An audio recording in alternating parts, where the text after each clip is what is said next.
अगर मैं आपसे कहूँ कि जिस दुनिया में आप अभी जी रहे हैं उसका अंत आपकी आंखों के सामने लिखा जा चुका है और आप हर दिन उसके संकेत देख भी रहे हैं लेकिन समझ नहीं पा रहे। सोचिए एक साधारण आदमी आरव की कहानी, जो रोज सुबह उठता है, न्यूज खोलता है, युद्ध, झूठ, हिंसा, लालच, टूटते रिश्ते और गिरते मूल्य देखता है और मन ही मन पूछता है, क्या दुनिया हमेशा से ऐसी ही थी या हम किसी अंतिम चरण में जी रहे हैं। और यहीं से शुरू होता है कल्कि अवतार और कलयुग के अंत का वह रहस्य जिसे पुराणों में भविष्यवाणी नहीं बल्कि कॉस्मिक साइकिल का नियम कहा गया है। विष्णु पुराण, भागवत पुराण और भविष्य पुराण स्पष्ट कहते हैं कि जब धर्म अपने अंतिम चरण में होगा, जब सत्य बोझ लगेगा और अधर्म सामान्य बन जाएगा, जब राजा व्यापारी बनेंगे और मनुष्य केवल स्वार्थ से संचालित होंगे, तब कलयुग अपने चरम पर पहुंचेगा। और यह कोई अचानक होने वाली घटना नहीं होगी बल्कि धीरे धीरे चेतना का पतन होगा, ठीक वैसे ही जैसे आरव की जिंदगी में हुआ, जहां सफलता थी पर शांति नहीं, जानकारी थी पर विवेक नहीं। शास्त्र बताते हैं कि कल्कि अवतार किसी मंदिर से नहीं, शंभल ग्राम में जन्म लेंगे, एक साधारण परिवार में, लेकिन उनकी चेतना असाधारण होगी। वे तलवार से पहले सत्य से युद्ध करेंगे, क्योंकि कल्कि केवल बाहरी युद्ध नहीं लड़ेंगे, वे अधर्म की मानसिक संरचना को तोड़ेंगे। पुराणों में वर्णन है कि उनका वाहन श्वेत अश्व केवल गति का प्रतीक नहीं बल्कि समय का प्रतीक है, तेज, अटल और अनिवार्य। जब आरव यह सब पढ़ता है तो उसे एहसास होता है कि यह कहानी भविष्य की नहीं, वर्तमान की है, क्योंकि कलयुग के लक्षण, झूठ का सम्मान, धन को ही मूल्य मानना, गुरु का अपमान, धर्म का व्यापार, सब कुछ वह अपने आसपास देख रहा है। कल्कि अवतार का युद्ध किसी एक राक्षस से नहीं होगा बल्कि पूरी व्यवस्था से होगा। और यही कारण है कि शास्त्रों में कहा गया है कि कल्कि के आने से पहले मनुष्य स्वयं दो भागों में बंट जाएगा, एक जो पतन में डूबा रहेगा और दूसरा जो चेतना को बचाने की कोशिश करेगा। आधुनिक दृष्टि से देखें तो यह भविष्यवाणी नहीं बल्कि साइक्लिक हिस्ट्री है। हर सभ्यता अपने चरम पर पहुंचकर टूटती है और फिर पुनर्जन्म लेती है। आरव को समझ आता है कि कल्कि का अर्थ केवल एक अवतार की प्रतीक्षा नहीं बल्कि अपने भीतर के कल्कि को जगाना है।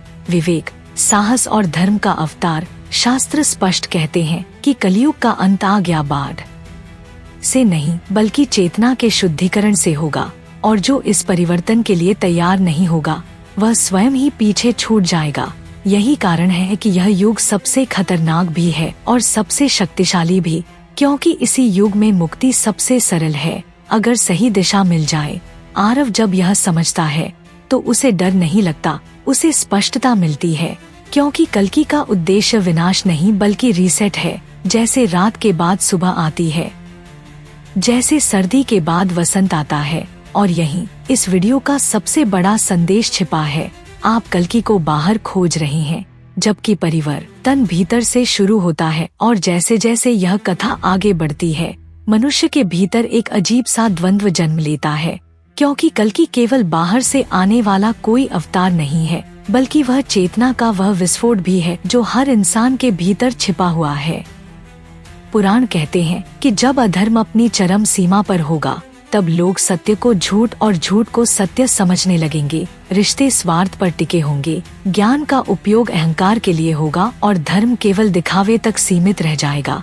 ठीक वैसे ही जैसे आज एक आम व्यक्ति की कहानी है जो सुबह से रात तक भागता है, कमाता है, लड़ता है, तुलना करता है और अंत में खालीपन लेकर सो जाता है।